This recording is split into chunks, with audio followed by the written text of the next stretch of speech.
سورۃ المائدہ مدینہ منورہ میں نازل ہوئی۔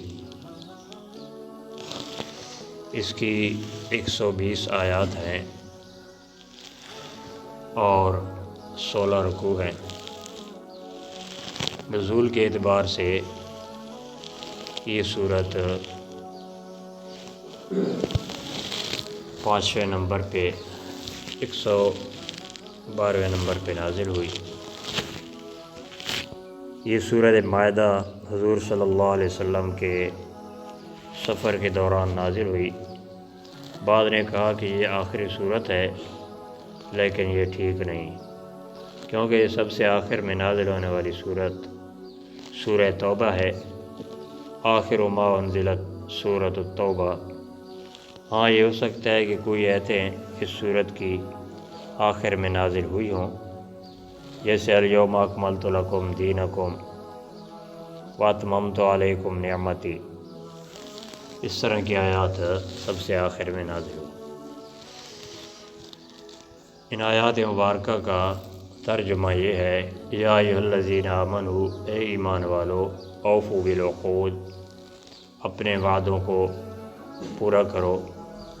احلت لکم بہیمۃ الانعام، حلال قرار دے دی گئے تمہارے لیے چوپائے جانور، الا ما یتلی علیکم، مگر جو پڑھے جاتے ہیں تم پر، غیر محل الصید، نہ حلال کرنے والے ہو شکار کو، وانتم حرم، اس حال میں کہ تم احرام کے اندر ہو۔ ان اللہ یحکم ما یرید، بے شک اللہ تعالیٰ فیصلہ کرتا ہے جس کا ارادہ کرتا ہے۔ یا ایھا الذین آمنوا لا تحلوا شعائر اللہ، اے ایمان والو، نہ حلال کرو اللہ تبارک و تعالیٰ کے شعائر کو، ولا الشہر الحرام، نہ حرمت والے مہینوں کو، ولا الہدی، اور نہ قربانی کو، ولا القلائد، اور نہ قلادے والے جانوروں کو، ولا آمین البیت الحرام، اور نہ ارادہ کرنے والے ہو بیت مسجد حرام کا، نہ تکلیف دینے والے ہو مسجد حرام کے ارادہ کرنے والوں کو۔ یبتغون فضلا من ربہم ورضوانا، جو اپنے پروردگار کا فضل اور اس کی رضامندی تلاش کرتے ہیں۔ وَإِذَا حَلَلْتُمْ فَاصْطَادُوا، اور جب تم احرام کھول دو تو پس شکار کرو۔ وَلَا يَجْرِمَنَّكُمْ شَنَآنُ قَوْمٍ، اور نہ برانگیختہ کرے تمہیں لڑائی ان لوگوں کی، دشمنی ان لوگوں کی، ان صدوکم، کہ روک دیں تمہیں مسجد حرام سے، ان تعتدوا، کہ تم زیادتی کرو، وتعاونوا علی البر والتقوی، اور امداد کرو نیکی اور تقوی کے کاموں پر، ولا تعاونوا علی الاثم والعدوان، اور نہ امداد کرو گناہ اور زیادتی کے کاموں پر۔ واتقوا اللہ، اور اللہ سے ڈرو، ان اللہ شدید العقاب، بے شک اللہ تعالیٰ سخت سزا دینے والا ہے۔ اللہ رب العزت نے اس سورت کے شروع میں ایمان والوں کو حکم دیا کہ ایمان والو، وعدوں کو پورا کرو، تمہارے لیے جانور حلال ہیں۔ اس کا کیا مطلب ہے؟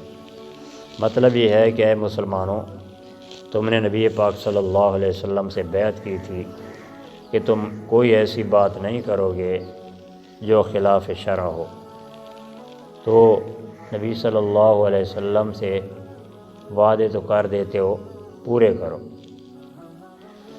بیعت کر کے پھر خلاف وعدہ نہ کرو۔ تم نے جو نبی پاک صلی اللہ علیہ وسلم سے بیعت کی تھی، وعدہ کیا تھا، اس کو دیکھتے ہوئے اللہ تبارک و تعالیٰ کی حلال کردہ چیزوں کو حرام نہ کرو۔ احلت لکم بہیمۃ الانعام، تمہارے لیے چوپائے، تمہارے لیے جانور حلال ہیں۔ ہاں، وہ جانور یتلا علیکم، جو تم پر پڑے جاتے ہیں۔ اس طرح آیت نمبر 3 کے اندر جا کے اللہ تبارک و تعالیٰ نے بیان کر دیا کہ تم پر مردار حرام ہے، گلے کا خون حرام ہے، خنزیر کا گوشت حرام ہے، اور غیر اللہ کی نظر و نیاز یہ بھی تمہارے لیے حرام ہے۔ فرمایا غیر محل الصید، نہ حلال کرنے والے ہو تم شکار کو، انتم حرم، حالت احرام کے اندر شکار کرنا یہ حلال نہیں ہے، اللہ رب العزت نے اسے منع فرما دیا۔ ان اللہ یحکم ما یرید، اللہ تبارک و تعالی جو فیصلہ کرنا چاہتا ہے فیصلہ کرتا ہے جس کا ارادہ کرتا ہے۔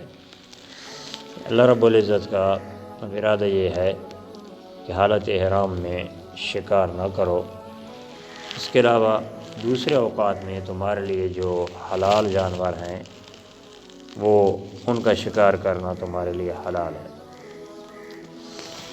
ہاں، جب حالت احرام میں ہو تو حلال جانوروں کا شکار بھی نہیں کر سکتے ہو۔ اس کے بعد اللہ رب العزت نے اپنی نیازوں کا بیان فرمایا۔ یہ چیزیں اللہ رب العزت کے لیے ہیں۔